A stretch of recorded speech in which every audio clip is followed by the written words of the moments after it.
Emotional eating এই বেলি ফ্যাটটাকে প্রচন্ড বাড়িয়ে দেয়। তুমি বলো তো কতবার তুমি ভেবেছো একটা মাত্র বিস্কিট খাবে, অথচ কিছুক্ষণ পর দেখেছো অর্ধেক প্যাকেট বিস্কিট তুমি শেষ করে ফেলেছো। সায়েন্স বলে তোমার যখন স্ট্রেস হয় তখন কর্টিসল হরমোনটা অনেক বেশি বেরোতে থাকে, যেটার কারণে তোমার পেটের চর্বিটা আরো জমতে থাকে। এই ইমোশনাল ইটিংটা তোমার ডোপামিন স্পাইকটাও বাড়িয়ে দেয়। এই কারণে যখনই তোমার স্ট্রেস হতে থাকে তখনই তুমি বেশি খাবার খেতে থাকো। কিছুদিন পরে এটা একটা ভিশিয়াস সাইকেলে রূপান্তরিত হয়। তুমি ওভার ইটিং করছো, তার জন্য স্ট্রেস হচ্ছে যেই আবার তুমি স্ন্যাক্স খেতে শুরু করছো, স্ন্যাক্সটা খাওয়া হয়ে গেলেই সেই এক্সট্রা খাবারটার জন্য তোমার মনের মধ্যে একটা গিল্ট তৈরি হচ্ছে, পাপবোধ তৈরি হচ্ছে। সেই গিল্টটা আরো স্ট্রেসটাকে তোমার বাড়িয়ে দিচ্ছে। এই স্ট্রেসটা বেড়ে যাওয়ার ফলে আবার তুমি খেতে শুরু করছো। এই মারাত্মক সাইকেলটা থেকে বেশিরভাগ মানুষই বেরোতেই পারে না। ইমোশনাল ইটিংটা তোমার দুর্বলতা না, তোমার ব্রেনের একটা ওয়্যারিং। খুব সহজ একটা কাজ যেটা করতে পারো, 60 সেকেন্ডের মানে 1 মিনিটের একটা পজ নেবে। এটা একটা খুব পাওয়ারফুল সাইন্টিফিক টুল। যখনই স্ট্রেস হবে, খেতে ইচ্ছে হবে, জাস্ট 60 সেকেন্ড তুমি দাঁড়িয়ে যাবে। তখন তুমি নিজেকে জিজ্ঞেস করবে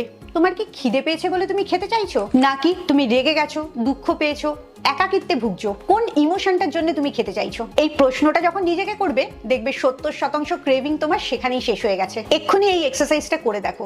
জাস্ট 1 মিনিটের জন্য ডিপ ব্রিথ করো আর ব্রিথ আউট করো। তার সাথে ভাবতে থাকো তোমার যে খেতে ইচ্ছে করছে সেটা কোন ইমোশনের জন্য হচ্ছে। তাহলেই দেখবে এই খিদে পাওয়া বন্ধ করার ম্যাজিকটা অলরেডি শুরু হয়ে গেছে।